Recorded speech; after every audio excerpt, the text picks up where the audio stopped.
السلام عليكم ورحمة الله وبركاته. أهلا وسهلا بكم متتبعات قناة يوميات زوجين كفيفين، القناة الأولى في الجزائر وفي العالم العربي بهذا المحتوى.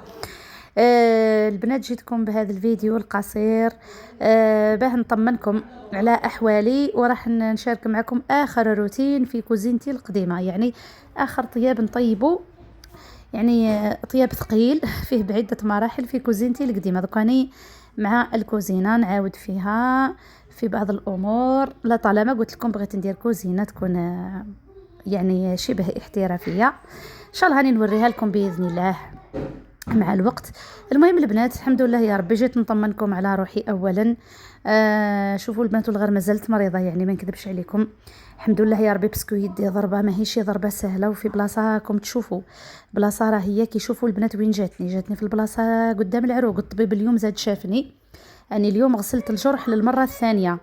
اليوم شافني الطبيب قال لي ها وبدا يتلم 7 مساسك البنات، والله غير راني دايره 7 مساسك. يدي قال لي ما تهزيش عليها الثقل، الماء ما تتلاحيش، سما راني نقضي غير حوايج خفافي، وانا راني عندي الهرش في الدار. من الحمد لله يا ربي، شاف لي يا ربي، نيتي سلكتني على خير، قلبي الابيض. صح يعني من هذا المنبر يعني نرفع روحي القبعه صراحه.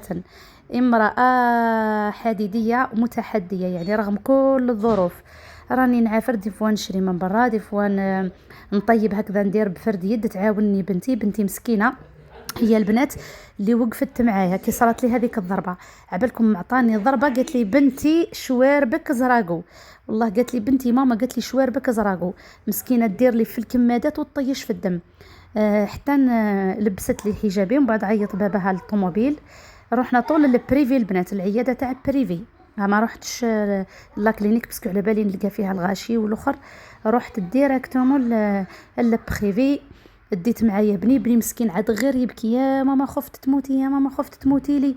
عدت مسكين نصبر فيه، وانا ثاني حكمتني ناضت لي الخلعه البنات، حتى الطبيب يدير لي في الكوراج هو وهذيك الفرمليه اللي معاه.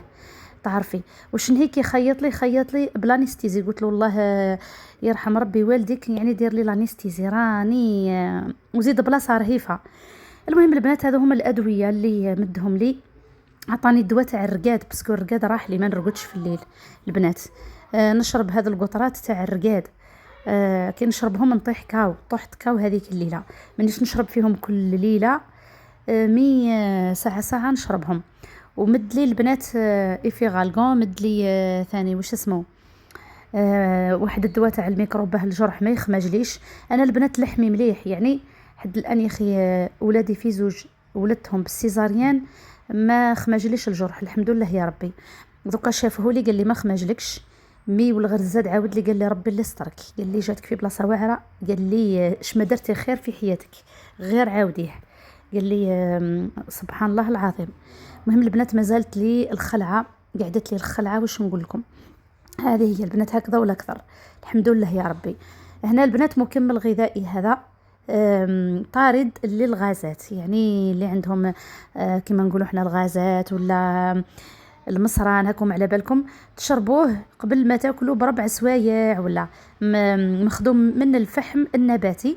انا الزوج تاعي هو اللي جابوه، هو اللي يستعملوا بزاف، باسكو انا ما عنديش يعني مشكل هكذا تاع لي غاز، ولا الزوج تاعي اللي عنده هذا الامور. هذا عباره على مكمل غذائي، يعني مخدوم من الفحم النباتي، يعني ملاح يعني نديروا هذه الامورات في الدار البنات. ملاح نديروا في الدار هكذا كيما نقولوا احنا حوايج هذه تاع لي زيرجونس هذه. كيما انا كي صرات لي ثم بنتي راحت جابت الكول، قالت لي ماما حليت الفريجيدير نسيتو محلول، قالت لي ما جبتش خبر خلاص. قلت لكم مزيان ما قاسليش العرق. اسمع مليح واحد الانسان يحط هذه الامورات في الدار. المهم هذا هما الحبيبات تاعو البنات، نورمالمون شريناه ب70,000، فيه 30 حبه. هذا لابواط هذه اكيد مش راح ديروه ديما ولا. هنا البنات هذه هي اخر يعني طبخه درتها في كوزينتي، هي ارز بسمتي بكفته السمك. يعني البنات هذاك السردين الرقيق، كي نشريو السردين يخين نلقاو هذوك السردين الرقيق خلاص، اللي ما تقدريش تقليه ولا يصلح غير صوص ولا يصلح هكذا. انا قلت لهم ندير لكم كفته، باسكو بني كلاه بالطريقه هذه. راني نهضر معكم ويدي والغلا يتسطر. جا البنات بنين بنين بنين. كنت هنا طيبت ارز بسمتي، طيبته كيما نقولوا حنا في الماء، سلقته في الماء وشوي ملح والرند والهيل. البنات الروز يحب الهيل. ومن هيت كنت وجدت كذلك صوص حمراء وزدت. رحت ثاني داويت هذوك كفتة السردين هذيك، رحت داويت كفتة السردين هذيك وزدت لها البنات لا شابليغ، زدت لها لا شابليغ وتبلتها ودرتها كرات. كي طابت في لاصوص وليت قليتها في المقلاة. انا هذه هي كوزينتي كي كانت. الله الله دوكا البنات رانا واش نقول لكم كل شيء راني جبتو للصالون. دوكا اسمها هذا الطبخه هذه تاع الارز يا حسراه ملي درتها، وهذا وين كنت بربي باش رايحه نشاركها معكم. تعشينا البنات. هذا هو قال لكم حتى نتكلت الله غير ضحكني. هذه هي البنات تعشينا الحمد لله. المهم البنات كما نقولوا احنا انتظروني في روتينات اكثر واكثر. المهم البنات دعواتكم، نشكر كل الناس اللي وقفت معايا، خاصة الناس البرانية، والله ربي يجازيكم. سبحان الله العظيم تحيروا عليا وبعثوا لي في الخاص وعيطوا لي وتحيروا عليا. ربي يجازيكم، ربي ان شاء الله يبعد علينا كل بلية ان شاء الله يا رب العالمين. الحمد لله يا ربي، الحمد لله يا ربي، الحمد لله يا ربي حتى يبلغ الحمد منتهاه. المهم هذه هي البنات، تحياتي للجميع والسلام عليكم.